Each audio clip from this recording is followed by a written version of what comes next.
Train by day, Kyle Wigginton podcast by night, all day.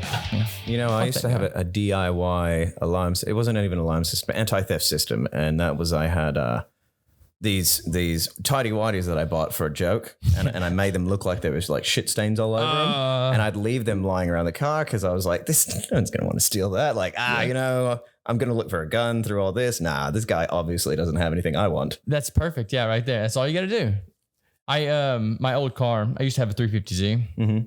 And yeah, I still love that car so much. But having that kind of vehicle in New Orleans, it's a nightmare because the roads are horrible. You've got more holes in your streets here than the Epstein suicide story. Yeah, right. It's ridiculous. I feel like I'm riding a really bumpy roller coaster for a carnival that should have been shut down. But you built on a swamp. There's nothing you can really do about it. That's one of the excuses they always use. I feel like there's got to be something you can, with all the engineers on this planet. I think we're just not putting money in the right places. We're putting money in politicians' pockets that have no fucking clue what's going on, rather than actually fixing the infrastructure. I'll tell you how I'd win the mayoral race. Drop it on me. I would get rid of the medians and I'd allow left turns. Make left turns a thing. This is me. I'm putting my pledge out right now, and this is my campaign. This is what I'm running on. Make left turns a thing again. Because we're going down and doing U-turns and coming back. Yeah, that's fucking absolutely abhorrent. You think that works? I would want to turn left. Are you kidding me? There'd be an extra lane of traffic that you'd be able to get. A turning lane, if anything. I'm with you. Like I come from a place where we have left turns. I mean, you are LA, right? And then where you were living? That's where I'm living at, yeah. Okay. So you have left turns there. This is the only place I've ever been to where we have the go down and you do U-turn thing. Yeah. I think it works okay. It's terrible. I don't know. I'm torn on that one. I have to look at some research on it. If you live here, then perhaps because I should turn right. But if you're from somewhere else, it takes forever. It congests traffic. Like when you have, say, one of the bigger streets, and everyone's trying to turn left on there, and you have the median, and everyone tries to fit their car inside of that little space in the median, and then you just have this congestion. And then you have to wait for the next light to turn so you can go. Well, some of them have turn lanes, though, right? Very few. I'm thinking of I'm going down Elysian Fields and it's probably like St. Claude or something like that, and then everyone's just trying to, and it just ends up being 8 cars trying to cram themselves into 2 cars worth of space, and it just doesn't work. Yeah, no, that's dangerous where they're doing that right there. But that's, like I said, you've noticed this. There's got to be someone else out there that's very intelligent that's also noticed this. That could fix the problem. Yeah, you can. You'd get rid of the medians. Well, you can't do them all, though. No, you wouldn't have to. Yeah. It'd be the high traffic streets like that. So you wouldn't have to, you can avoid any kind of congestion. Traffic would run smoother. People would know where their place is. And, what's really funny is, though, we're talking about this when there's been stoplights that have been 4-way stops now for months. Uh-huh. Like that's a problem that you think that someone should be able to fix, right? Right. Like the traffic lights are up, but they're fucking flashing red because who knows why? Oh. The city won't put out contracts to bring engineers in to fix them. Mm-hmm. And it's like, what? It's ludicrous. Like I challenge LaToya to a debate all the time.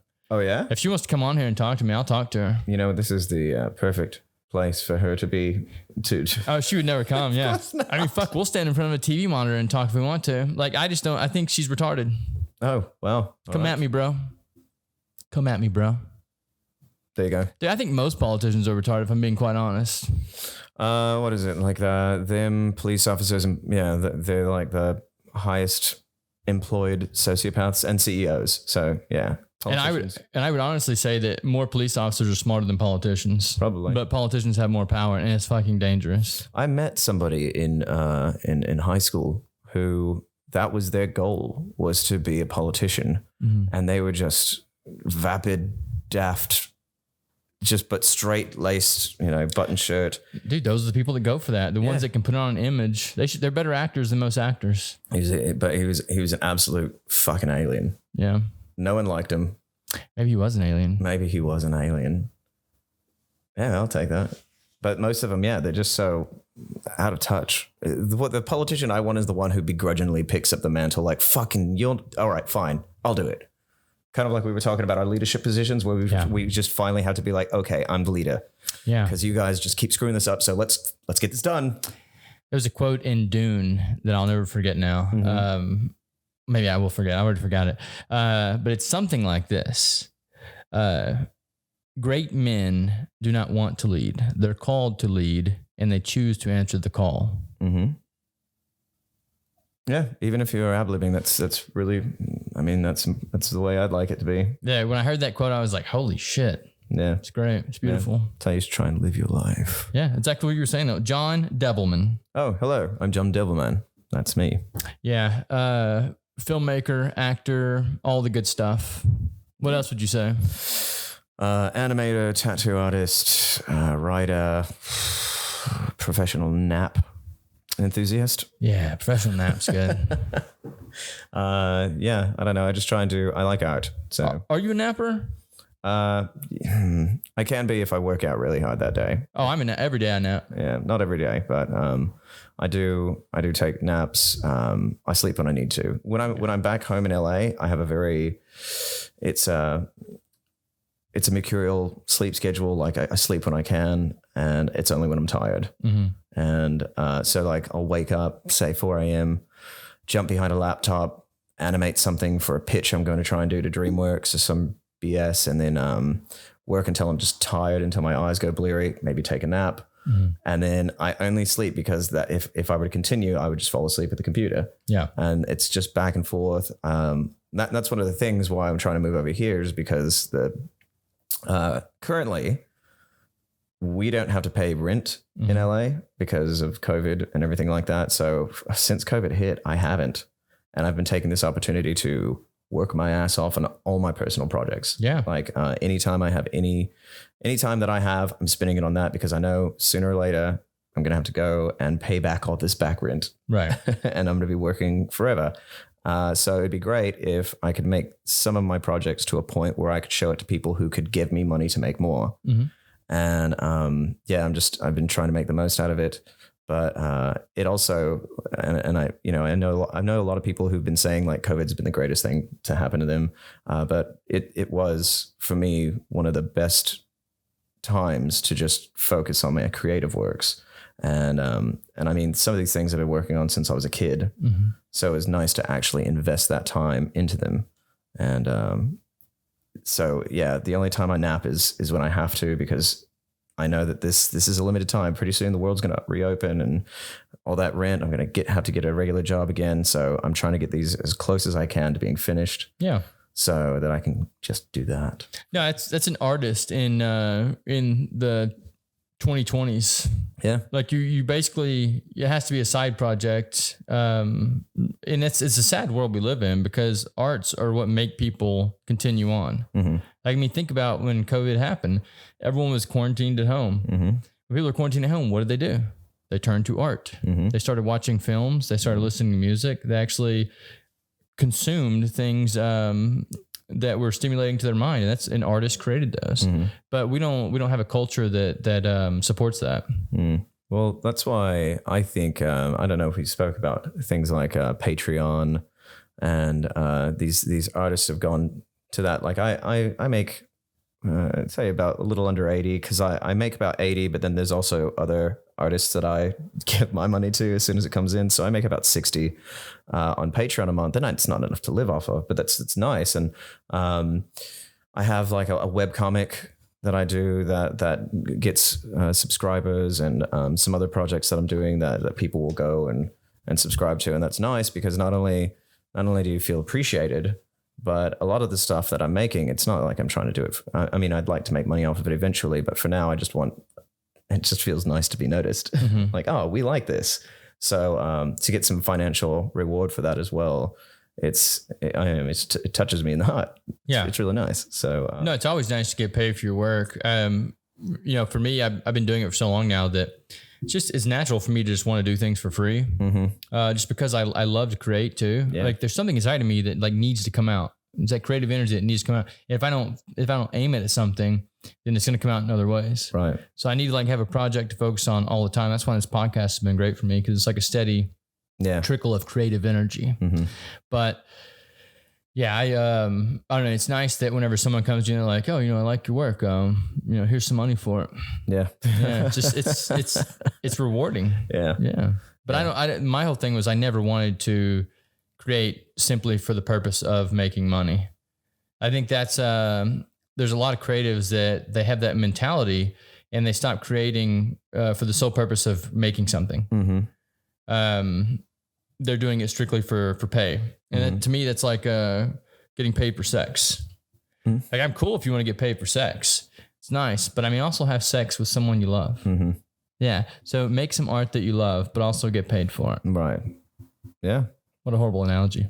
No, actually, I've actually known a full service sex worker, and that was, it was lamentable. She was talking about how that was the way it was. Like, it was just a fucking interaction for her.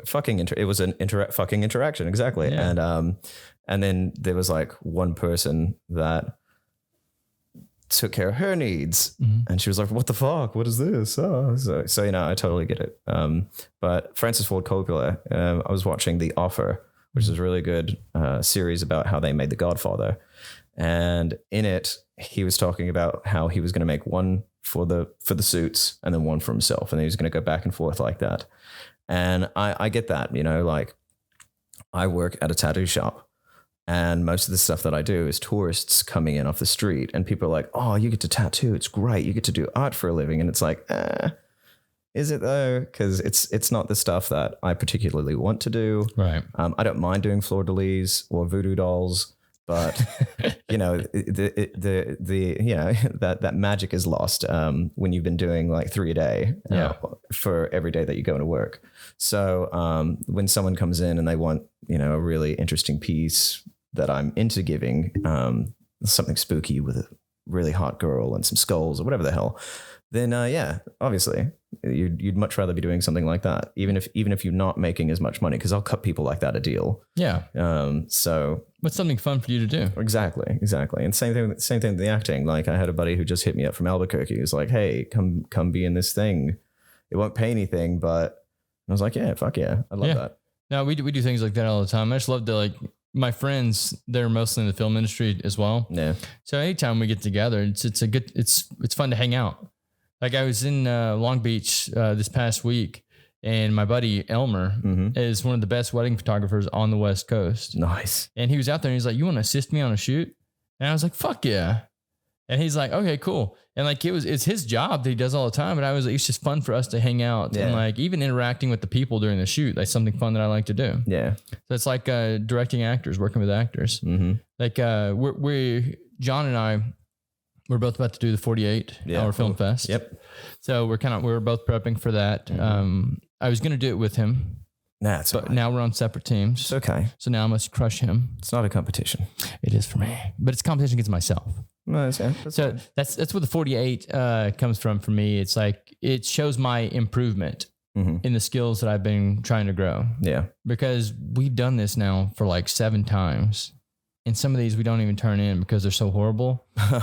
But the past few we've actually turned in because we've now grown the skills to do it. So it's going to be fun to do that. And for those of you who don't know what the 48-hour film fest is, on Friday night you go and you draw a genre, and they give you a prop you must use. Is that right? A prop? Yeah, a prop, somebody's name, a line that needs to be used. And I think the character, they actually have to have a certain profession as well. I don't know how you have to figure out a clever way to implement that. So there was one, the genre was a cowboy movie, and and they were supposed to use a laptop.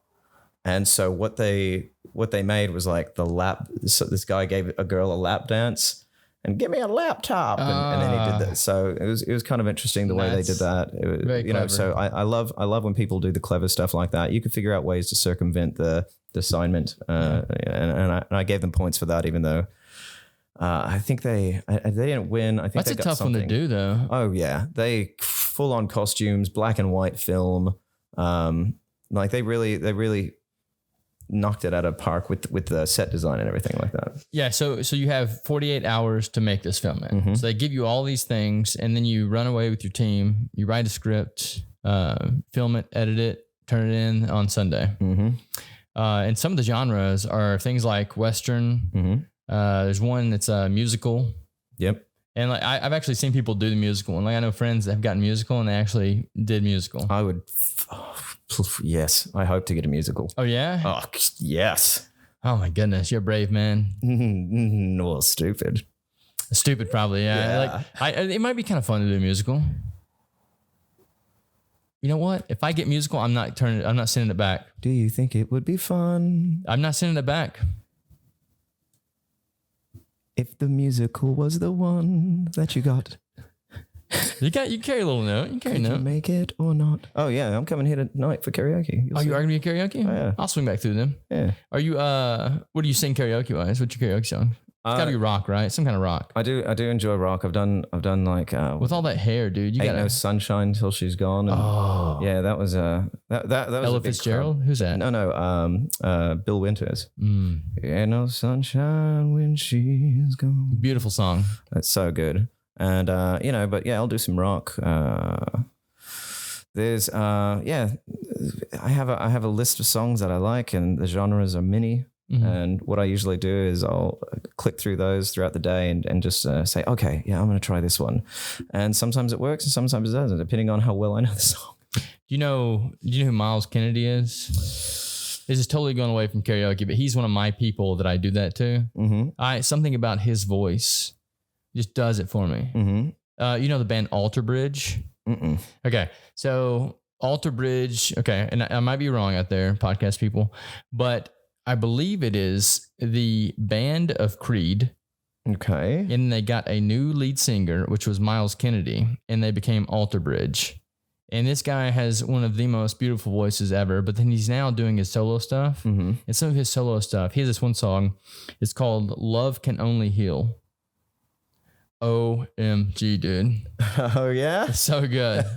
Love Can Only Heal. All right. Go check it out on Spotify. All right. I will do that. I wish that there weren't like any kind of licensing issues that we could close out on that song. We'll play it whenever we turn the cameras off. Yeah. That sounds but it's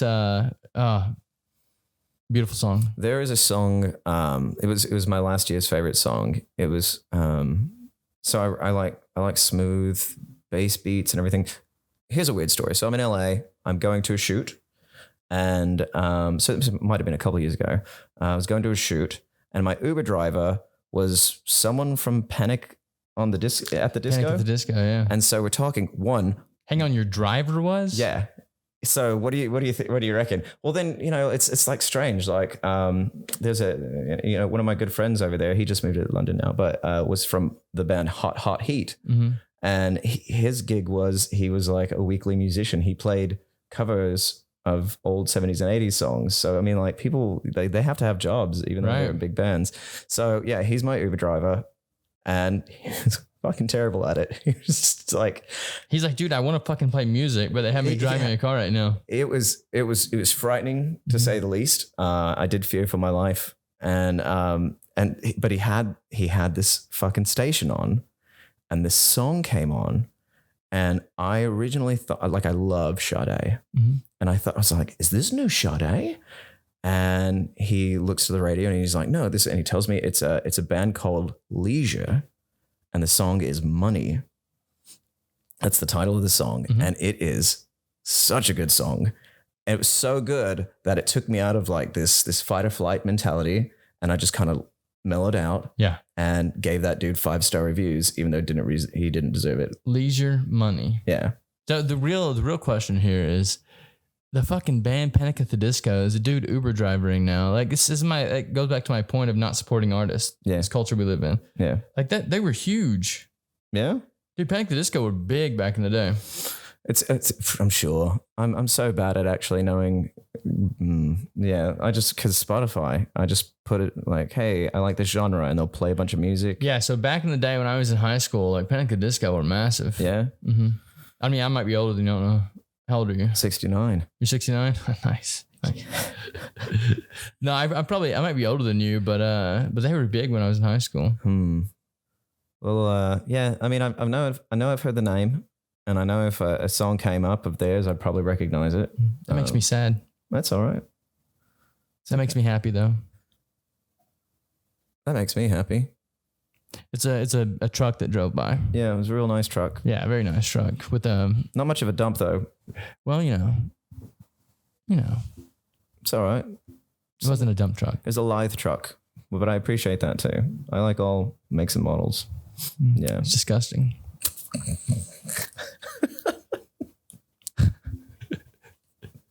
So what? So what Art. Yeah, Art. Yeah. What do you? Who do you have on your team for the 48? Do you have a nice team? So that's just it. I don't have a very experienced team, but I do have a dedicated team, and I think sink or swim. I'd rather have that because there was someone you said you could put me in touch with that was very talented, but they were flaky. And, and I was like, it doesn't. I'd rather have the do or dies, and because they'll figure a way to make it work, you know. And that's why a lot of the stuff I'm actually doing a test on myself, so we can kind of have a meeting beforehand, and I can give them like, hey, this is how this sound equipment works. Just check this. Okay, does it work? All right. For this is what we need, and I'll explain a couple things about framing and whatnot. And so, do you plan on acting, or do you plan on? Truth be told, the major reason I do these, it's not really to test my filmmaking skills. It's just to have more stuff for my reel because I need to update it. And the other part is I do like the writing and trying to figure it out. It's like a puzzle to be solved. And but yeah, I definitely want to act in it. Definitely. No, I want to act in mine too, but I think I'm gonna have to take a step back and just direct this time. Yeah. It's. Whenever I'm writing, acting, directing, editing, doing it all, it's just exhausting. It's a lot of work. And I know enough actors that that we should still be able to, we can make it work. And I think it would just be energetically, I can put more into directing and editing if I'm just doing those things rather than trying to get in front of the camera too. See, the bad thing about me is I only know a handful of actors and they're already on other teams. So I told you, dude, I got some actors if you want me to hit them up. I'd rather know. And that's the other thing. Last year, I got a couple of actors because they were on teams that once the genre was found out, they were like, I don't have a room for you. So I don't want to. That's what sucks about joining a team in these things too. If you're just a one-skilled actor, if you have other skills, you can help out on set. But yeah, if you just want to go in directly acting, you almost need to get your own team. Yeah. Because sometimes whenever you're doing these, well, no, that's why I started doing them too, because I wanted to learn all the skills, but yeah, I don't, one time we messed up, we had like 10 actors on our team. So I'm trying to write a script and put all these people in it. And the film just wasn't any good because of that reason. Yeah. Because we're trying to cram all these people into a 5 or 6 minute film, whatever it is. It didn't work out. Yeah. So I think it's better to have a smaller team with a few actors. I even think 5 actors would be too much for a 48. I think so too. That's what we're going 3 is like the sweet spot. Yeah, we're going in with 4 actors that are strictly actors. And then we have 3 that can also act, but they're working behind the scenes. Right on. Yep. I think it's smart because that gives us enough variation. Yeah. Yeah. That's good too. And I'm sure, so yeah, one of the actors that I worked with last 48-hour Film Fest, I only had a small part. Like it was one of the people who didn't make it on their other team. And I was like, well, let me figure something out for you. And I did. And I think out of their appreciation or just wanting to be a part of the filming process, after they were done being in front of the camera, they try to help out anything they could behind the camera. So that was, really awesome to have someone that was motivated like that. And they also helped a lot with the short film, the vampire short film we made. Yeah, those are the ones to hang on to for sure. Well, unfortunately, we don't get along anymore. Oh, yeah. But they did help out a great deal, and I do appreciate what they did. Yeah. But yeah, they have their own team at the 48-hour Film Fest. So it's another team for me to crush this year. Yeah, I hope so. I hope you do crush them, crush everyone. It's the last one I'm doing. So think so? I'm gonna win this one. And just go out on top. Yeah. Yeah. Then I'm gonna go into the feature realm and start making features. Yeah. I like that. Done. The universe knows it now. I prefer series. Series are cool. Especially if you can make each 1-hour episode like a little mini feature. Yeah, that's a lot of work. I think I'd start with just one feature. I'm going to do a little bragging. Well, so here's me putting it out there in the universe. Okay. So I want to make a studio space over here in New Orleans, and that's one of my big goals over here. Got a really cool idea too, if anyone's interested in this. Yeah. So you see the way, interested in helping me and not doing it yourself, because I will come after you. Oh, well, don't even tell them then. Yeah. Move in silence. But that's the thing. There is, so the studio space, there is someone who has one in Las Vegas. For my birthday, which is a couple of days ago, one of my director who directed me in a couple of things, still gets along with me, called me up. He's working on a show in Vegas. It just wrapped. And he's like, yeah, blah, blah, blah. Yeah, I've got one of those friends who has one of those studios you want to do. When you're back in LA, how about we drive up to Vegas and I have him show you around and he can help you figure out what you need to do to make it. So that's every little bit. I'm getting a little bit closer, it seems. And, definitely take that opportunity. Cause I mean, this guy probably knows the tax. There's probably some tax write-offs and stuff you can get, tax breaks that'll help, even some grants. There's probably some grants you can write. I've got a few grants. Like I said, I've got a few grants open over here that I'm going to try and do for my book. That I'm going to try and help get some animators for some of these other projects. And, what kind of space do you need for that setup? Because I know what it is. But depends on how many. Like, is this room too small? Probably. We'll see. There's also too much stuff in it. Like this. Well, no, I'm not saying that we'll actually do it in this room. You're just talking about. Yeah, just talking about the size of the room. Just clear the bar out. This is now a studio space. Yeah, I mean, fine. No, you could have something here. You'd have to be very selective with what you filmed. Like if it were for me to make the trailer, then that would be fine, because you wouldn't have a lot of movement in the trailer. But if you wanted to do, say, like a big action scene here, it would be a little more difficult. You also want to be able to have certain props that you have lined up, because you need people interacting with things. So you probably need some distance, right, for the actor, right? And I don't know. Well, I've seen one. So what we're talking about, I'll just go ahead and the way The Mandalorian was filmed is they have these LED screens that they film in front of. They have a dome shape that they build around them, and it creates in real time lighting effects. And the actors actually have something to interact with. They're not just trying to imagine the horizon far over there and there's a mountain. No, they see it, and it can be changed in real time using the Unreal Engine. And I've seen it where these companies will have just a curved wall. It's not even a full dome, and they'll have a guy on a motorcycle and he's chilling, and they'll just to show what it can do, and they'll change it in real time. But there are different kinds of LED screens, and like how fast they refresh, how close the pixels are together, and all this kind of stuff. So, and it's always developing, because this is becoming the new norm. Yeah. So what they basically did was you're familiar with like 3D modeling? Yeah. Okay, so there's a thing called environment maps in 3D modeling. Yeah. And they basically took a concept. An environment map is a 3D image Earth of your surroundings, and they wrap it around a cylinder, and they put it on top of the object, so it gives it the lighting of the environment. So what they did in real life now, they're just taking that and building that concept around human beings. It's really smart. Yeah. Yeah. A lot of what they do too, like they're using these high resolution. They're doing a bunch of kit bashing. So they'll take stuff from, say, Google Earth has these really somehow high res photos of everything on Earth, and they'll use that with the Unreal Engine, and they'll take different aspects and they'll change it up the way they feel. And you can put the sun wherever you want, or you can add, secondary light. It's really incredible that you see like an Obi-Wan, the sets they were using there were just magnificent. And to be able to just be in a space and see that in front of you. Yeah. Have you finished Obi-Wan yet? Yeah, I did. It's pretty good. Jesus Christ. Yeah, it's pretty good. I liked it. I mean, this spoiler, fuck all you people.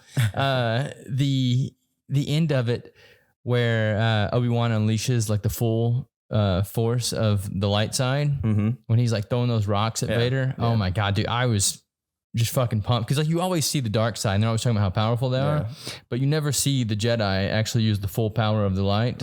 So when he did that, I was like, motherfucker. I was stoked. Well, that's the other thing I was thinking too. It's like, you beat him twice now. You just keep beating him. And I get it. You're the master, so you should beat him. Why not just kill him? I can't kill him because then there's other movies that have to be made. Yeah. But now, dude, when I can't. tell you the adrenaline that I had flowing when I saw that. Yeah. Yeah. Because you never see the Jedi, you just unleash it.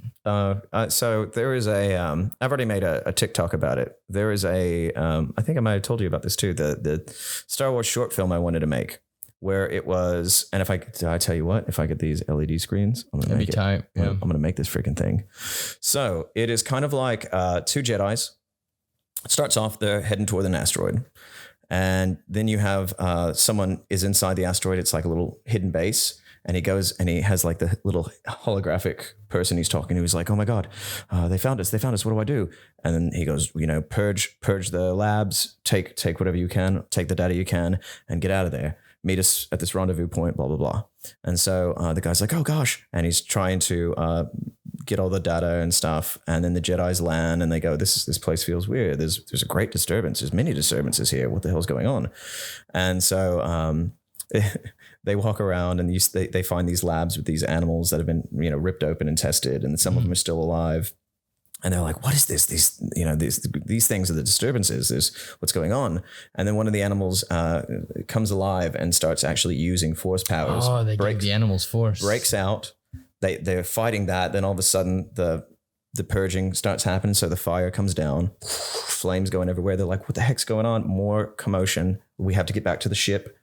As they're trying to escape, they end up running in to the scientist and they're like, come with us. And he's like, I can't. So he tries to get away. They're using force to try and stop him. And the only thing he has left to do, there's fire around. He's totally trapped.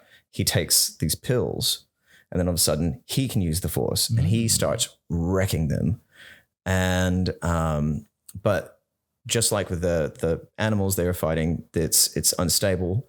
And it kind of Tetsuo, if you've seen Akira, he kind of goes Tetsuo and is like, oh. I don't know what that is. So Tetsuo, Akira is one of the most brilliant Japanese animated movies. Came out in the 80s, I think.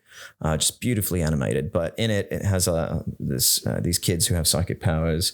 And this one character, Tetsuo, he takes it too far and ends up, his body can't contain the power. And it just turns into like this enormous, I don't know, visceral looking, just guts every outside of his body, but he's also collecting everything around him. It's really disgusting, but it's kind of like that where his body can't control it. His intestines start bulging out and then the fire falls on him and stuff like that. And he dies. They end up finally getting away and they're like, what the actual fuck was that? What just happened? Did he just take a pill and get the force? And so then we cut back to the person he was talking to, the villain, the shadowy figure in the hologram, he's looking at the screen and he sees the Jedi getting away and then he sees the fire and then the screen goes blank. And then as we zoom out, we see another screen and another screen and another screen, another screen, another screen until there's all these screens around and he's watching that there's a mass production line behind him of these people making these pills.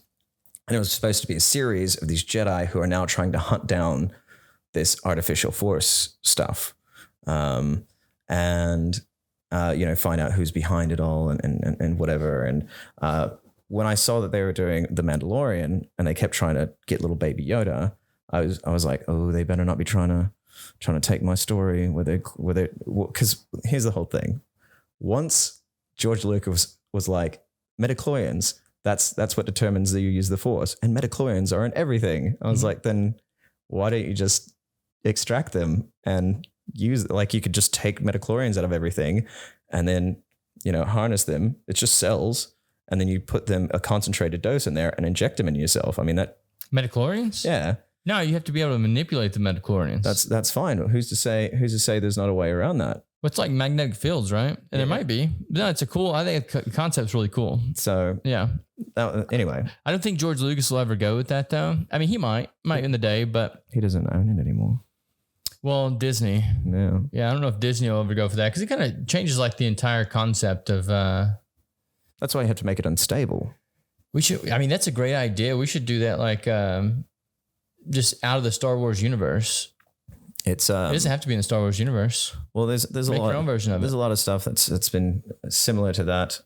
Like if you watch The Boys. The Boys, I love it. Yeah, The Boys is very much like that. Compound V. Yeah. Mm-hmm. So, yeah, this is. I mean, seriously, this is an idea I had when I was a kid when I watched the prequels. Well, I think I think there's truth to all this stuff. And I know there's a lot of people here that would debate me on this, but magnetic fields, magnetic field lines, that's what all this stuff is based around.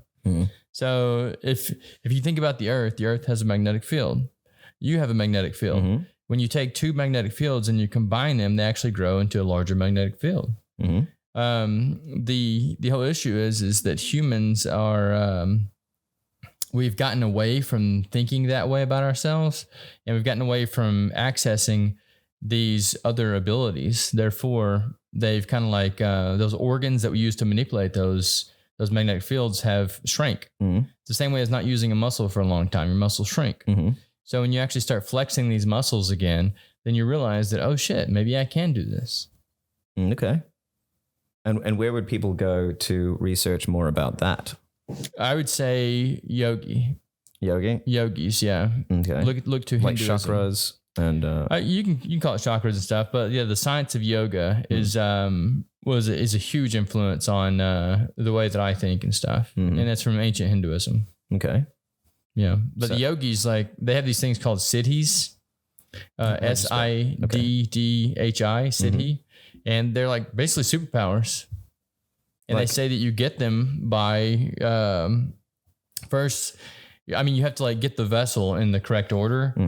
But once you get the vessel in the correct order, then you start growing these organs back because you become more sensitive. So the fact that we live in a world that's always bombarding us with like sexual stimulation or triggering people with fear-based control mechanisms, they're keeping you away from developing these lower sensory perceptions. And lower sensory perceptions are what actually give you those abilities. All right. Is that kind of like the key of the Buddhist monks who would pour gasoline on themselves or just bend nails with their arms? Yeah. Buddhist monks, yogis. I mean, I think it started in the yogis, but if you can look to Buddhist monks and see kind of the stuff they do. You can also look to a man named Rudolf Steiner. And I talk a lot about him on the podcast, but he was a man that I believe, he says that he was sent these messages, from whatever it is. And that's possible. Like, I don't know. He might have. It might be one of those higher perception things again that he just had the ability to do. But I think what he did was went and researched the science of yoga or places like what the ancient yogis did. And then he started writing about that in terms that we know. So Rudolf Steiner was around the turn of the century in like the 1900s. He died in 1925, I believe. But this was a man that was writing about the astral body, the etheric body, the physical body, the ego mentality. He was writing about things like this and doing it. And if you look at the research that the yogis did and look at the research that Rudolf Steiner was doing, they actually are extremely similar. It's just they're using different words. Right. He's using words that we can understand. They're using words that we can't understand because it was back in their day. So I think what he did was just looked at the research and kind of like extrapolated out what he could from it and put it in ancient words or put it in our words. So, I mean, if you go look at his stuff, I think you'll learn a lot on that too. Okay. Yeah. It's like No Fear Shakespeare. And No Fear Shakespeare is you can buy a Shakespeare play and No Fear, one page will be Shakespeare and No Fear will tell you. Translate it. The more modern version of what he's trying to say. Yeah. Which is crazy that language evolves that way. Well, he actually made language. So that would fit within his pentameter. There was also like the Jabberwocky from Through the Looking Glass. I think that also invented like 3 or 4 words. Yeah. So it's pretty boss. Yeah. No. Who's the Tolkien guy who wrote the Tolkien? J.R.R. Tolkien wrote the Hobbit, and I mean, he made an entire fucking language. Yeah. Or maybe multiple of them. Yeah. Because like Elven. Yeah. Like all that, like that's so incredible to me that someone can do that. Even what George Lucas did with Star Wars. We're talking about Star Wars. Yeah. Star Wars. Yep. Can you imagine creating an entire... I mean, I can say yes. And he did it too. Tolkien did the same. Yeah. Like none of these things were like inherently his. Like elves were around, fairies were around, all these things, goblins, orcs, those were all things that were already there from But lore. inventing the language. So on that, I had a friend who worked for a game. I can't remember what it was. A Grey Goo game. That's the company who made it. I can't remember what it was called. But yeah, they hired people who make languages to make alien languages for these characters in the game. But I really liked, there was a character like it was an alien species who had 4 arms and then have 2 big bulky arms and they'd have little arms here. And they developed this whole thing where the little arms were for like, if you're trying to fix your phone, so like really intricate things, and the big arms were for lifting stuff. And I was like, that's really friggin' interesting. Yeah. And their language was there was a duality to the language as well. It was really interesting. And then they had another race that sounded more Elvish. So yeah, I mean, it is really crazy. But then you also think like Star Trek, they had the Klingon language, they have the Romulan language, they have the Vulcan language. Like it's doable. It's really interesting, but I get what you're saying. Well, so what I'm hearing right now is that it's not that special that they did it. Well, that Tolkien probably didn't even do it. He's probably just taking credit for someone else's work. I don't know for sure. He may have. I'll debate you too. Is he even alive still? We're doing a seance. We're doing a fucking seance. And we're gonna ask him. You know what? You could do a Ouija board and he'll probably speak to you in Elvish. Yeah. What the hell he's saying? Dude, this world that we live in. There's something I posted on Instagram last night. There's this guy and he's like, this is how your favorite artists tune their voice. This is how they mix their audio when they're singing. And I think it was like, it might've been Justin Bieber. So I don't know who the artist was that he was mixing, but he plays the audio, just the guy singing, and it was garbage. Yeah. And I was like, what the fuck? Then he started saying, okay, we're going through this. It was like a million different things he did to this audio. And then he played the final version. I was like, holy shit, that sounds so good. Yeah. But it's frustrating because I was like, I can be a fucking musician. Yeah. If I just have the right guy that's a producer that can like mix my audio and make me actually sound good. Right. So there's a podcast. I wish I remember the name of it. I didn't actually listen to it much, but he does the exact same thing. So he'll say like, here's this track you like. Oh, you like Dio? You like Ozzy? Well, let's play this without. And he plays it without. And he's like, all you have to do is add this and this and this and this and this and this, and then adjust this, and then the EQs and then blah, blah, blah. Yeah. Yeah, it's pretty incredible. And I mean, yeah, you could be a singer. No, the only thing I know how to do audio wise is hit the preset. All the other things I got. Yeah. I can put alien ships around you. I can have you shaking hands with the president, all that stuff. But when it comes to audio, I don't know anything. Yeah. Well, and it's another language to me. When these guys are talking about compressions and EQs and envelopes. Yeah, I don't know what they're talking about. Well, luckily you live in a city where you could just throw a stone and be able to find someone who probably does. No, they're all over the place. I mean, there's a fucking music studio on the next block up. I mean, you say you really like the Keith. Was it Keith? The person you were talking about, your favorite singer? Oh, Miles Kennedy. Miles Kennedy. So, I mean, see if they can record you doing a Miles Kennedy track over there or something similar. Oh, dude. The cool thing about Miles Kennedy is he has this range. Uh-huh. He's one of those guys that can sing so far up here. Yeah. Like, there's no way I could ever do that. You say that now. You're right. Love can only heal. Damn. Love can only heal. There you go. Done. Now I want you to take that and fucking mix it and send it back. I pray somebody does. That would make me so happy. Mom's the only one that watches this. What are you talking about? She doesn't know how to do that stuff. Hi, Mom. She'll hire someone to do it. Yeah. That'd be a birthday present. Yeah, dude. So what else you got going on? Anything cool? Anything cool in that brain? Okay. So I'm finishing this book. Oh, what's your book about? My book is called Dude Looks Like a Lady. Dude looks okay. So when the pandemic hit, what is it? Hang on, what is that from? Aerosmith song. Yeah, that's right. So when the pandemic hit, I got a call at 4 a.m. It was my mum, and she's near hysterical. And I'm like, Mum, calm down. What's going on? I just woke up. Is someone dead? Is someone in the family dead? And she's like, no, your uncle said that you were gay and you were married to a bloke. And I was like, what? No, I'm not that. What? And she's like, he was on the internet and he saw some pictures of you and you're married to a guy. And I was like, I have no, Mum, it's 4 in the fuck. Someone had better be dead. What is going on? And so I remember ending the conversation something like, well, you guys want to just troll on my internet. You've got nothing better to do with your lives except like look at my internet stuff and just try and make up stories. So I'm going to give you something to talk about. You want to talk about my stuff? Here you go. So I messaged, I've got, some beautiful model friends who, take some provocative type pictures. And I messaged a few of them and I was like, hey, open call, my little model friends out there, you go ahead and send me whatever cheeky pictures you have of yourself, and I'm going to recreate them for my family because I'm going to troll them. I'm going to troll my family.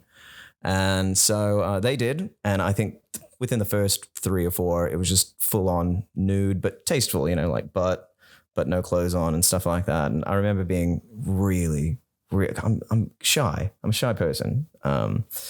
Confident but shy, if that makes sense. No, most actors are. And so, so when that came out, I said I was going to do the thing, so I did the thing, and I could imagine like the backlash I was going to get. People going to be making fun of me, saying I was an attention seeker, losing friends and followers who just didn't get it. And I was scared, but instead it was like this outpouring of support. Right. And then more people would send me pictures, and then more people, and this is just when the pandemic hit. So it became this thing where people couldn't leave, like you said, a lot of art came out of it. People couldn't leave their houses. So some people were saying stuff like, this is one of the few things I have to look forward to every day. John Devilman, OnlyFans. Well, I had about 5 people ask me to make that. And, so when that came out to be, I decided I have nothing to do. I don't have a job to go to. So yeah, I'll make these. And I was making one every day. And I was taking it serious. I wasn't being cheeky. I was doing my best. I wanted to respect the work that I was reproducing. And I remember posting that, and people would be like, haha, that's hilarious. And I would think, why is that funny? So you were recreating the pictures they sent you, or you were posting? Recreating the pictures they sent me, yeah. Okay, so you weren't posting yourself with these people? No. You were just recreating? Mm-hmm. Yeah. And I mean, like I said, like it took me far outside of my comfort zone. And a lot of the stuff, I don't have like weird strap lingerie things. So I would make a dress out of a trash bag, and then draw like a buckle on it with some Sharpie. And then, or like use tape to make it look like straps. And these are on your social media? Yeah, I could show you. Tell people your social media. So it's at John Devilman on Instagram. There is actually the archived stories. I think one of the first archived stories I have is Like a Lady. You can go and you can look at that, and there are plenty of these pictures that you can see. But So when everyone's like, this is so hilarious, I was getting a bit offended. I was like, what do you mean it's hilarious? I've been taking, this is respect. This is art. It's art. And so I started asking questions like, what is it about a dude taking these pictures that's so funny? And I asked that question over and over to people, and they're like, I don't know. But one person, my friend in Ireland, she came forward and she was like, I just don't know how else to react. But what you're doing, it's important. It's showing that this big, strong dude can respectfully like treat these ladies with the exact same respect. Like they're not treating them lesser than, not like second-class citizens. And she goes, you're a feminist. And that touched me in a way. I was like, whoa, holy crap. And then at the same time, people were like, oh my God, you need to make a coffee table book out of this. Yeah. And so I was like, well, if you think that's the case, why don't you go ahead and put your money where your mouth is? And so I made a Kickstarter, and unfortunately it succeeded. So these past couple of years, I've been going around trying to get this book done. And the deadline was July 8th, which was my birthday. I have about 5 more to do. And one of them is someone who passed away before I could show her the recreation. So, and it's someone from here actually. And I want to do that one so bad. And I will not finish that book at least until I can at least get that one. But there's also a handful of other ones who are with me from the beginning, who are supporting me from the beginning, that I also want to recreate them and have them in the book, because I know it's important to me. It'll be important to them. So are you also putting their picture in the book too? Yes. To show, okay. Yeah, to show what I'm recreating. And then I'm usually like, there's a little bit of a biography about how I met them. And then there's something about like how I ended up making the picture. Because there are some stories, like there's one where a girl's at a pool and it's a flash photography thing. And there's the first outside shot, but I went to my balcony, which is in Hollywood, like 100 meters from Hollywood Boulevard. And I'm surrounded by other apartment buildings. I'm on the 3rd floor. And I went out at 3 a.m. in a bathing suit that I made out of a white t-shirt that I cut up. And then I took a Sharpie and made stripes on it. And so here's another thing, that for these books, a lot of the times the outfit doesn't connect in the front or in the back, depending on what's showing to the camera. And this one, the bottoms didn't really fit in the front. So my dangly bits were hanging out.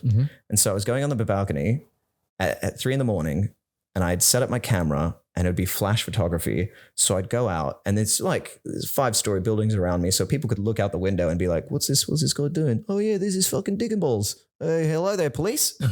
And so I was really worried, as shy as I am, going out there. And I remember like sneaking down, trying to hide behind the wall of my balcony, set the camera for a timer, run, get in the position, which is supposed to be sexy with my butt out. Picture would flash, and then I'd hide immediately, sneak back over to my phone, check it, be like, God, it's not close enough. Because I was also kind of a perfectionist. That's another thing where I was like, I'm trying to treat these as, as perfection as I can.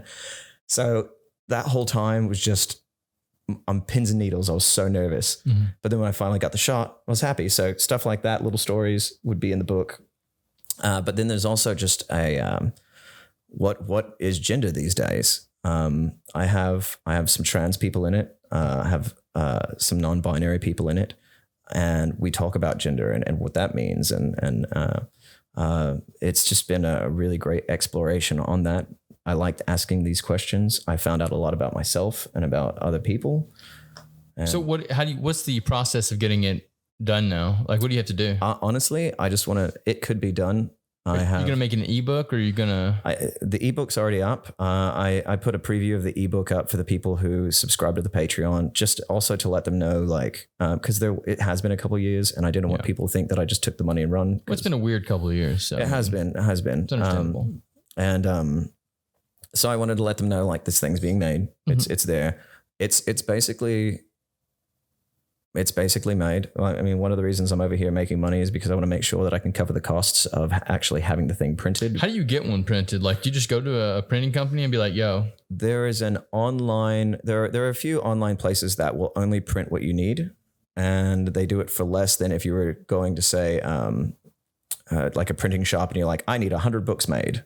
Then if you don't sell all those 100 books. It's like print on demand kind of thing? Print on demand. That's cool. And a lot of these places will actually they'll take a percentage of the book, but they'll cover cost of shipping because they're all around the world. It's like a t-shirt thing. Yeah. Yeah. It's like t-shirts. You can do that. Drop shipping. So there's a couple of them. The one I'm going to try and use is called Lulu, Lulu. And, I think for a $30 book, they'd take a little less than half for the book. And so you'll be able to make still a nice great profit. Deal. Yeah. If you're a writer that doesn't want to deal with any of the other stuff, just send it to them and you get $15 off your books. They can sell $1 million. They handle the shipping. Obviously they print it. It's different price ranges depending on what you're actually having print. Right. Like mine's going to be full color, and so it's probably going to be making less of a profit, but still it'll be a great thing to have out there. I'll have a friggin' book. And published author. Yeah, I can add that to my resume. Yeah, it makes me want to write one. I'm just gonna write like a 10-page book and send it to him and be like, published author. Yeah, do it. Yeah, but for something like that, I mean, you could just go to a Kinko's. No, don't do that to me, because that's not really a published author. Then, if it's online, well, it's published. But if it's online and people can go buy it, I'm gonna call it. You can make your own print on demand. I'm gonna call it another book. I love it. Another book, the process of podcasting. Another podcast, another book, another, might as well just keep it going. Another venture. Another something. Who knows? Another success story. Definitely that one day. We'll see. But I know I have several people on that they're also writers, and they write these things, but they never actually get them made. Yeah. And it's like, if you have a book like ready to go, there's got to be a way out there. Yeah. Well, so I've never looked at Lulu. There's another one I can't remember because I decided not to go with him. Lulu's just seemed like a better deal for me for what I was trying to make. But there are a couple of others out there. Even Amazon has one where it's a print on demand, and Amazon being like, they deliver everywhere. Well, Amazon you can probably get your stuff on their Yeah. So I mean, I know a lot of people that do the e-readers now. They don't even use books anymore. I can't use those e-readers. For some reason, anytime there's a screen in front of my face, I just want to click on something else. Yeah. I don't want to read a book. I like having the physical book. Yeah, me too. Yeah. And I'm horrible with books too. Like if you see the books that I read, you're like, this motherfucker, Kyle read this one because the backs are all broken and shit. Because I have to fight to read. Like my attention span is so bad Oh yeah. that I can only read like 5 to 10 pages at a time. And it's like a fight for me to go out there and do it. Are you dyslexic? Dyslexic? Yeah. No, I'm probably ADD. Okay. Yeah, that's why I can do all this weird shit. But when it comes to actually sitting down and focusing, and I don't take any medications for it either. That's one of the problems. So I fight myself all day long. Yeah. Well, I mean, that might be something you could consider in the future. Medication? Yeah, just fuck that, dude. Get it checked out. No, I see what happens to people that take the medications and they can focus on something really hard, but they miss the rest of the world. Like for me, I want to see the big picture. Well, shit, that's how I focus. When I'm focused on something, people will talk to me and I can't hear them. Yeah. It's in the background, but well, that's when you hit the flow state. But I think the issue with people that take these medications, they've been taking them for such a young age, they don't understand how to control their own physiology. So they're using the medication to control their physiology rather than themselves controlling it. Yeah. So if you could use it as a supplement, yes. But a lot of people get dependent on these things. Right. Well, there's a lot of alternate methods out there. I don't know much about it, but I know a lot of people are keen on microdosing. There are nootropics like peptides. CMAX is one that I've been wanting to try out. Just meditation and working out is also a good method. Yeah, but you know what? Serotonin. But that's a hard thing to do. Like people are fucking lazy. I'm about to go work out after this. I don't envy future John. That poor bastard. That's what every day when I wake up, I roll out of bed, go straight to the gym. Yeah, and I hate every minute of it. I hate the gym, but it gets me focused. Do you know stuff like that? And this is, I also want to say, like, this is another thing I was thinking about. Cults aren't all bad. I'm gonna start by saying that cults aren't all bad. Gym's a cult. If you get a gym buddy, that's the whole thing. One of the ingenious things that cults do, and this is probably the only thing I think is good about the cult, is they've developed the buddy system. Okay, you have someone there that holds you accountable. So if you start slacking, like, come on, bro, don't skip leg day, let's go do legs. You have someone there who's going to make you feel like a shit cunt if you start backing out on the thing. So if it's for something good, like making the film, if you have someone that's dependent on you to be there, that you don't want to disappoint, you will be there. So the buddy system, that's the one good thing about cults, because they'll all have like AA. You have your sponsor. AA is a cult. You have your sponsor there. I started feeling like I'm drinking. Well, don't.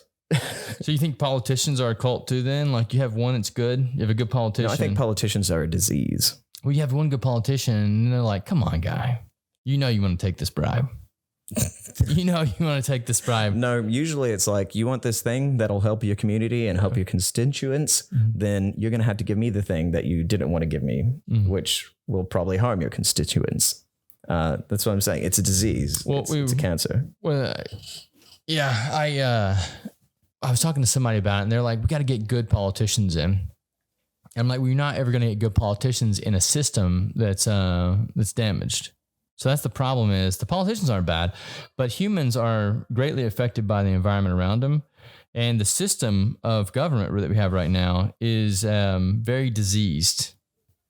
It's the biggest disease, and we always think the cure for the disease is more of the disease. No, so if you take it as a human body, the human system, if the human system has a disease in the entire body, if you take a pint of healthy blood and put it in a diseased body, the blood's just going to go bad. So it's the same thing we're doing. We take a good politician and stick them in a diseased body in the government, the politician is going to turn bad. Doesn't matter who it is. It's just how systems work on this planet.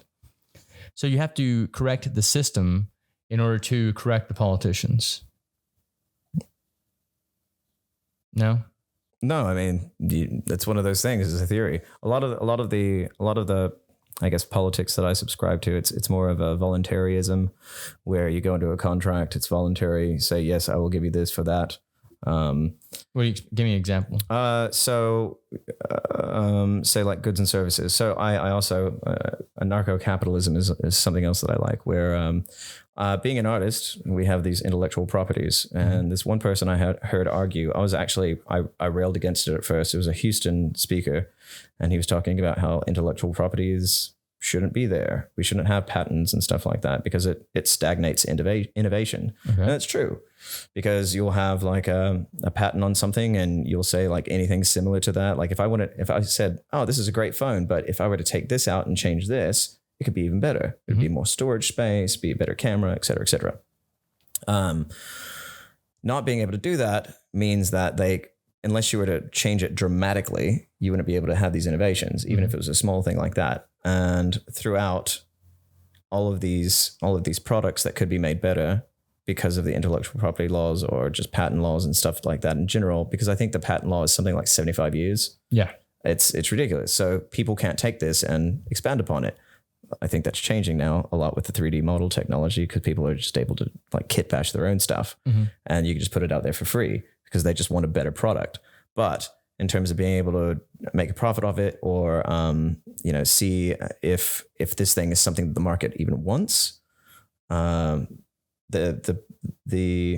copyright laws are really keeping that at bay. And being that we're creative, one of the things that this person was arguing is that you can't copyright just an idea. It's an idea. It's out there in the air. Unless you make the thing, then you have it. And usually if you're the first to make it, like people still like the Apple products, the iPhones and stuff like that, because it's like the first one that goes on name value alone. People will just buy it because it's an iPhone. Well, no, I'm stuck with iPhone now. Yeah. Like I've spent so much money on apps that it doesn't make sense for me to get rid of the iPhone. Yeah. Because I mean, I have tons of money in this thing. Yeah. Yeah. So they've stuck me that way. But see, that's the thing though. Like you can still be the first to make the thing, and it's plenty of companies have innovated past that. But if you're the first, you have that name value, that recognition. You just keep going and keep innovating. So what are you for IP, or are you against intellectual property? Because like I see the argument for both sides. Being an artist with IP, like I see the argument for both sides, but when it comes to the technology aspects of it, something that could help all of humanity. So it's one thing if you create a movie, and the movie's going out for entertainment, but it's a whole different ball game, in my opinion, if you're creating a technology that'll change the world, and rather than letting everyone benefit from it, you're hoarding it. It's kind of like the guy who took the insulin or whatever, and he like spiked the price to insulin for like $1,000 for like a jar or whatever. And he's like, I can do it because I own it. And it's like, that guy should be fucking taken out back and shot in the head. Because like he's literally killing people based off of his greed. Yeah. And that's where I draw the line. It's one thing if like you're making something for entertainment, but it's a whole other thing if you're making something and doing it for nefarious purposes. Well, I think even if you're making it for entertainment, you could still, like, there's ways to just make it good. A lot of the movies that are coming out now, it's hard to say. Many of them are original anyway. I mean, they all follow some kind of formula, the story circle or what have you, the hero's journey. Most of them do that, or the rom-com, that the people are going to try and figure out a way, and then they're going to get together at the end, whatever. I mean, it's the way you tell the story. Same story told over and over again, right? Just tell it in a charming way. Yeah. So the same thing with these things like the insulin and everything like that, putting a patent on that and spiking the prices. Then you have the generic drugs coming out, and you just take those. I think with the generic drugs, they only have to change it like the smallest bit. But can you? That's the thing about medications. It's real strange. So I don't work in a pharmacy. Well, neither do I. But my ex, they worked in a pharmacy, and they would say all kinds of things about how when a patent came up for a pill, so sometimes they just add these things that they don't need in the pill, so that way when the patent renewal comes up, they could just take those out and change it with some more stuff that doesn't mean anything, and they're like, see, it changed, so we can change it now, and just keep it going with a new one, because after that the patent could be copied by other people. It was something weird. I don't know how exactly it worked, but it was real shady. Insulin, add some sugar in it, we'll take it out. That's what I'm all about. So that's why, and this is another thing that I'm really interested in. So you were talking about your magnet, our bodies being magnets, and there are these peptides. So I'm big into peptides. I've been reading a lot about them for years now. It's kind of like the CRISPR stuff that was going on, biohacking and things like that. I want to live the healthiest life I can. And what the peptides do is keep you, a lot of them are they're anti-aging stuff, because it's when we get old that our body starts breaking down and a lot of these diseases start attacking us. So a lot of these doctors who work with peptides are basically trying to figure out how to keep us young so that our bodies aren't deteriorating to a point where the diseases can take control of us, or we're more susceptible to them. So there are things like epitalin, which they extend the ends of your telomere. So the telomere lengths tell us it's kind of like the rings on a tree, how old we are. But they shrink. So as we get older, they shrink, but then they make copies of themselves, which are then like Xerox copies of the shorter versions of themselves. And like you take a copy of something and you make it, and it's never going to be as good as the original. It's going to have some grain in it, and then the copy of that has even more grain in it. Well, and that's what the telomeres are there for, to correct the flaws. Well, once they get smaller, it's harder and harder for them to make these processes, and that's when the cells start aging and stuff. Like we got the telomeres, but the epitalin will lengthen your telomere length. That's cool. There's also like a BPC 157, which is for healing. That in conjunction with, I think it's TB 500. They call them the Wolverine peptides. So I broke my rib doing jiu-jitsu, and I took some BPC 157 and TB 500, and I think my rib was fine. It wasn't completely healed, but in 2 weeks. Yeah. And they also have, you'll see a lot of companies like Revlon or Neutrogena or whatever, these adding them into their products. Yeah, they'll put like copper peptides because it's good for your skin. Some of them will help grow your hair back. Well, dude, there's so much about the human body that we still don't understand. Oh yeah. There was something I stumbled across, and there are so many papers out there that are written on these things. Like sometimes I just go to these medical sites and just like look for weird papers. Yeah. Like I found one the other day on something called zDNA. Okay. And I was like, what the fuck is this? So then it sends me down a rabbit hole, like all these different types of DNA. And I was like, there are different types of DNA that I didn't know anything about. Yeah. And once you... RDNA. Yeah, if you absorb... Well, no, I know... RNA, I know stuff like that. But once you get past the DNA and RNA, there are different types that if you absorb the correct minerals and nutrients in your body and you have the correct sunlight, if you're basically living an extremely healthy lifestyle, your DNA literally molds. It like changes into something else. So like this one right here, it actually takes the ends of the telomeres and it connects them back to the DNA. And they're saying this is the way that DNA is supposed to function correctly, because the way the telomeres operate right now is when you have flaws in the DNA, the telomeres shorten and they go correct the flaw. But if you have this other way, there's no flaws. There are no flaws. There's no telomeres that have to be corrected. And what it does is it creates like this crystalline structure at the end of the DNA where the telomeres were.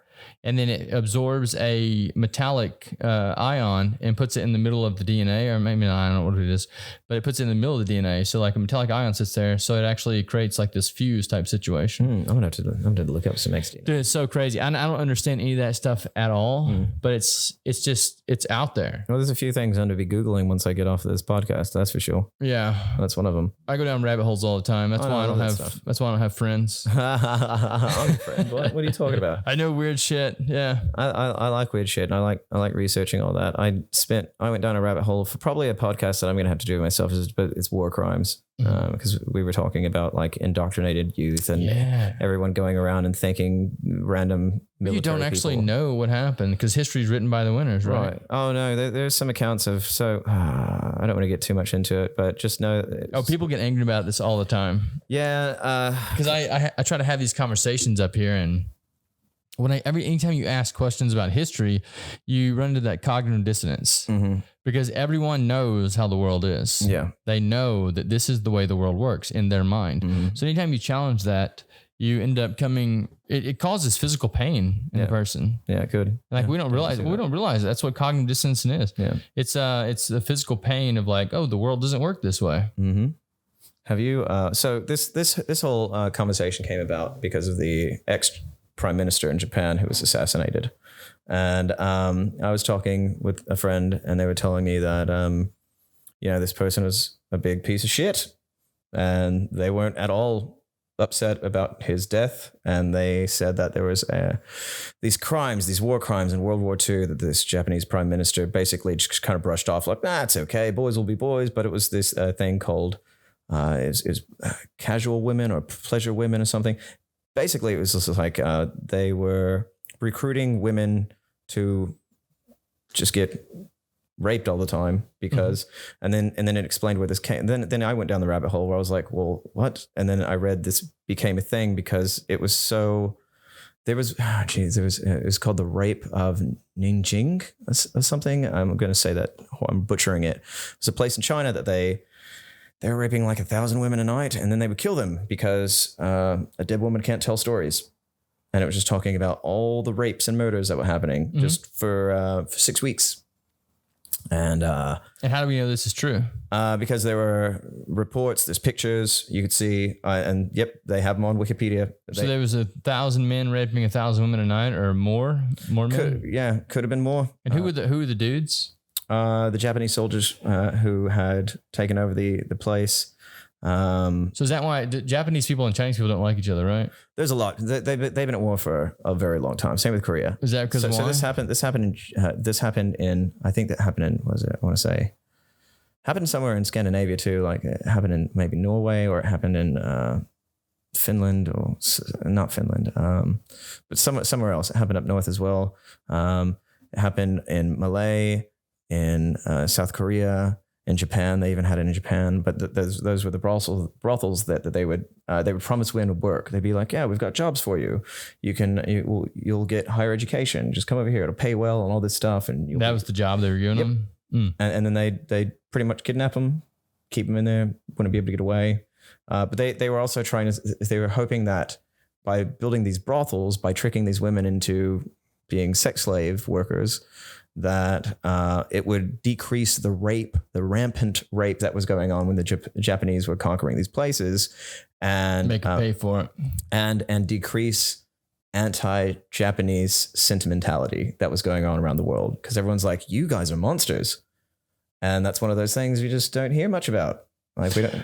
All the stuff, dude. I didn't know anything about any of these genocides, Armenian genocides. Yeah. I knew nothing about any of that stuff. Yeah, you brought that up the other. Oh yeah. Yeah, no. The only reason I knew that's because I dated an Armenian chick. That's how I knew about it. And she was telling me, she's like, "Oh yeah, genocide." And I'm like, "Oh, didn't know anything about that." Every year there is a march that happens in Los Angeles, and the Armenians will get and they'll march, and then you have the Turkish people with the Turkish flag saying it didn't happen. You're making it up.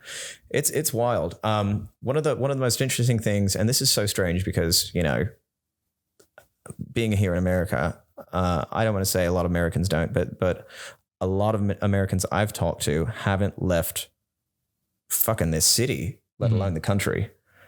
And yeah, people from back where I'm from. Yeah, it's mind-boggling to hear these people who haven't ventured out of their comfort zone, tell me how the world works. Yeah, like, well, they're this, and I was like, I was there last month. They're most definitely not. Right. These people do not give a fuck about you. Yeah. Why do you care so much about them? Like, they're living their best life. You're over here fucking your cousin, you weirdo. Yeah. What's his life? They're too comfortable. Or it may just be they once again, the politicians are telling them this is a certain way, so they have to subscribe to that logic. That's been a huge problem of mine, which is actually a good thing now, but I hate authority. Yeah. Anyone who deems themselves an authoritative figure over me, I'm like, I could like literally kill you right now and you have no authority. I would never do that to you, but I'm saying humans are fragile entities. Yeah. So you really have no authority over anyone around you. Yeah. So offer everyone respect and hope they'll offer you respect back. Yeah. Yeah, that's funny because I'm quite similar. So elite my ass. Yeah. But that's what I'm going into. Like being that I've traveled all over the place, I like going from so you could take free tours if you ever do like backpacking through Europe. You can go to city, and each of them has like a free tour that you just tip the guy at the end if he does a good job. So it was really fun to go from one city and then you go to the next one, and they're talking about a history that involves what this last person told you. And it was one of the greatest history lessons I got just going up to different cities and different countries. What do you mean? So like, you go to one castle and they're talking about like, yes, the Greeks had this, and then the Ottoman Empire came, and then this happened, and one time the Romans did this, and then you go to Rome, and the person's like, yes, we were doing this, and then we invaded this place, but then the Ottoman Empire and blah blah blah. And then you come over here and you're like, yeah, and then the Huns and this and this, and then Alexander the Great, and you're just like, wow, this castle, and then World War II happened, and so happened, and it's just really crazy. And then Napoleon invaded, and there's such an extensive history that spans thousands of years. But do you ever find any disconnects in there? Yeah, you do. But I think for the most part, they try and keep things interesting. a lot of it does seem to line up. It was mostly just when the disconnects were there, it was mostly just like how long it lasted, or how many troops died, or like you know how brave the fighters were. In one of the most interesting places that I went was Bratislava, which was in terms of all the cities that I'd visit, it was Eastern European. It used to be communist until probably the 80s and 90s, probably the 90s. And it was still very poor. And It's my beer rep. Listen to you. So I was going around. I took a tour in Bratislava. Shouts out Fallberg Brewing. Shouts out. Well, I didn't hear what you said. Fallberg Brewing. He always gets mad at me because I can't say their name. Fallberg. Yeah, Fallberg Brewing. Foulberg? Like foul? Like, F-A-U-X Berg. Oh, Faubourg. Faubourg. Yeah, there we go. Yeah. Yeah. I'm taking French lessons. So you went to Bratislava, and poor place. Yeah, it was very poor, Eastern European, graffiti everywhere. A lot of the houses like were, as you'd imagine, a communist block, just like square, no art there, just dilapidated because they haven't been taken care of. And the tour was stuff like, here's a cannonball that Napoleon shot at us. Isn't that? It's still here. It's stuck in the wall.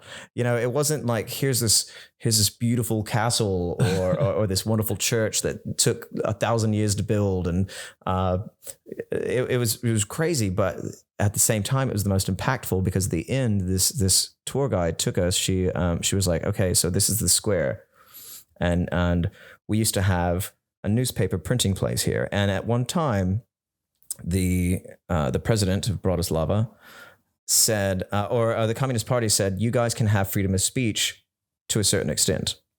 So they had a newspaper, and the newspaper, I guess, said some kind of anti-socialism sentiment. Or maybe it was just altogether the experiment didn't work, and the Communist Party was like, yeah, you know what, fuck that. And in the middle of the night, after these people have experienced a taste of freedom in the middle of the night, tanks rolled in because they were going to take down this newspaper place. Mm-hmm. And there's a picture that was taken from the place that we were standing, and she brought up the picture. She goes, "This is one of like Time Magazine's top 100 pictures ever taken," and it is a man. He was a plumber. He still had his pipe wrench in his hand, and he's screaming at the tank, like, "Get the fuck out of my city!" Mm-hmm. And these military men were going around asking everyone, where is this newspaper place? And they'd be like, oh, you know, it's over there around the corner, giving them false directions. And at that time, the people who made the newspaper were printing up a final edition. And it was like, this is happening right now. The tanks have rolled in the middle of the night. They're going to retake our city. Mm-hmm. What happened? And they used the picture of the man. They developed it right there, put it in the picture. And so she ended the tour with like, how do you think that message got out? It was the tourists. So people came to the tourists with copies of this newspaper and said, please, when you go back home, get this out. So they destroyed They did. They finally destroyed it. It went back under communist rule. But that way we were able to know what was going on there. And it was such an impactful, like it was haunting. Got goosebumps there. But history's so weird. It is. But they're always also trying to cover it up. The weirdest part about it is like, why would the soldiers? That's what I always think about when I see these pictures. Like, why would you go into someone's neighborhood and destroy a newspaper printing? Because those are your orders, because you've been indoctrinated. That's my point, is like anyone who gives me orders, I say no. Because it's stupid that you're not an authority over anyone. This is probably gonna get me shot one day. No, maybe. But it's so stupid to just follow orders blindly. It's a very unpopular sentiment, especially in a place where you come up to a kid in a military uniform and thank you for his service. Well, you thank you for your service, kid, whose greatest contribution until now has been jacking off in a sock in your grandmother's basement. But, you know, you're in the military now and you're going to follow these orders blindly. And the news tells us that's great. Well, I have a buddy, an actor. I don't want to say his name, but he's a really good friend of mine. Yeah. whenever I heard this, the shit that was going on in Ukraine or whatever, they were talking about sending all these troops over there. And I'm sure they're over there now. I don't really know. I don't follow it much anymore. But because there's nothing I can do about it, you know? Yeah. It's like we're all just sitting here with our thumbs up our ass and like waiting for someone stupid to do something that gets us all murdered. But I told my buddy, I was like, the leadership is weak right now, because I think it is. I think American leadership, even military leadership, is very weak. And anytime you follow orders blindly with weak leadership, you end up getting good men killed. So I told him, I said, when you go over there, just like lead yourself. I know you've been like taught that these guys above you know better, but I think the leadership is so weak that they don't know better.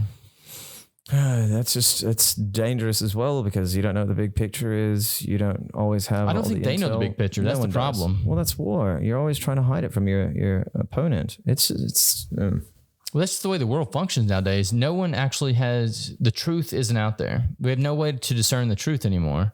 So what we were taught in high school, we're now learning that a lot of that was just bullshit. And we thought that was the truth at the time. Mm-hmm. And now you have so much disinformation and misinformation that it's impossible to even, it's not impossible. There are ways to get around it, but you have to put so much research into the smallest things. Well, I mean, it takes 50 years or something for something to become declassified. And even then it's got black redacted stuff all over it. Well, the classified stuff, the copyright, like we're talking about, the intellectual property, you just you have to jump through hoops to do anything when you should just be able to go, oh, I have a great idea with this. Let me go make it work. Let me make the world a better place. Yeah. I remember too, like a lot of what we were talking about. Some friends of mine were talking about how, another podcast that I was going to be doing is about how Henry Ford was a Nazi sympathizer and actually received the highest award that you could, not being a German citizen, from the Nazi Party. And just what a horrible piece of shit cunt he was. And then there's also like... that entire situation's weird. The Nazis... Yeah. I mean, if you look at the innovations the Germans were making... the innovations they were making at the time with there's a reason that the German army held off against the entire world, you know?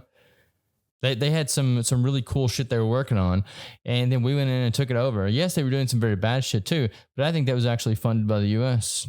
A lot of it was, yeah. The banks, the Rothschilds and the Bilderbergs, those guys, I think they were kind of like funding the war effort, because war is big business. Yeah, and then what did we do? We took all the research. We wanted to be in it. We wanted to be in the war. We wanted to be able to, war is a big business. Well, there's a reason we know the amount of stuff we know about rockets and things, because we took it from them after we won the war. We adopted all their scientists that were doing all the bad shit. Was it Project Paperclip? That's not right, is it? I wouldn't know. Yeah, there's some like actual project where we took all the Nazi scientists in. I know. There's also a lot of stuff that, like the war on drugs, a lot of that is so the CIA could sell drugs. And I remember there's just a big racket, man. There's a poor guy who lost he lost everything. He lost his job. He lost his family. He ended up dying. Probably, I don't think he committed suicide, but he just died a decrepit man. For what reason? Because he was trying to whistleblow in the CIA smuggling drugs. Hell yeah. And he's like, hey, they're bringing the drugs into the USA. So the USA blackballed him. Yeah, they're like, oh, you're a maniac. Yeah. And then 50 years later, they're like, yeah, we did it. Vietnam War. And then no one gives a shit. Yeah, no one gives a shit. That's what I was talking about, the conspiracy theorists and stuff like that. It's like you have all these conspiracy theorists and you're always like, you're a fucking crackpot. And then it's like, nah, UFOs are real and no one gives a shit. Yeah. Like what? They're like so once again, like the Vietnam War, it started over something called the Gulf of Tonkin, where they said they fired at us. They didn't. And it came out 50 years later. They're like, yeah, we just wanted to be in the war because of opium, I guess. Money. Yeah, we needed to sell them drugs so that we could fund this. It's a big racket, dude. Everything is. Yeah, but that's going back to the military and stuff like that. Like my dad was a drill instructor for the Marines. My dad is still a Marine. He considers himself a Marine until the day he dies. And I love him. He is probably the most noble person I've ever had I've never met. And I'm glad he's my dad. So I'm not saying like people admit, but you go into these wars for the wrong, like you think you're defending something or you're spreading freedom or something like that. And a lot of the times it's like, you just got these guys who want to sell opium. Right. Or they want oil. The big picture. Yeah, oil when electric cars were around since the 1920s. No, there's a reason that they compartmentalize information. So they can, like you said, your dad's probably a very noble gentleman. But if they told him, hey, you're not just going in to kill this guy, that you're going in to kill this guy because he's stopping us from taking their opium out of the country. Yeah. Yeah. Yeah. So your dad just thinks he's going in to like take someone out, but he's actually allowing the opium out of the country. Yeah. No, they'll tell them like, yeah, no, this guy is, he's a threat. Yeah. He's a threat. He's a threat to your bottom dollar, you jerks. Yeah. So like, that's why I said it's a very broken system, and the system needs to be corrected before anything else can. Yeah. And if they just get the fuck out of my way. Oh, shit. I'm just kidding. Oh, fuck, son. I'm just kidding. Yeah. But LaToya, I will debate you. Ooh, take him up on it. You hear all this? There's been a lot of good information today on this podcast. So this is, if you're going to debate, that's probably, if anything, you're probably scared now, aren't you? She's definitely scared. John Devilman, everyone. Hey, it's me. So good luck with the 48 coming up. Oh, I'm going to need it. Where can the people find you at, Mr. Devilman? Once again, on Instagram, you can find me at John Devilman. That's John Devilman, like the devil being a man. Also on the Facebook, I guess, just John Devilman. It was a pleasure having a conversation with you today, sir. Thank you. It was a pleasure having me. And I'm sure we're going to have many more conversations around the bar in times to come. Oh, definitely. Yeah. And I look forward to hearing your karaoke voice tonight. Oh, yeah. Hey, you got any requests? What? The song you just sang, what was that? I don't think they have that on karaoke. Okay. Yeah. I don't know. We'll figure something out. All right. Enjoy the ride, everyone.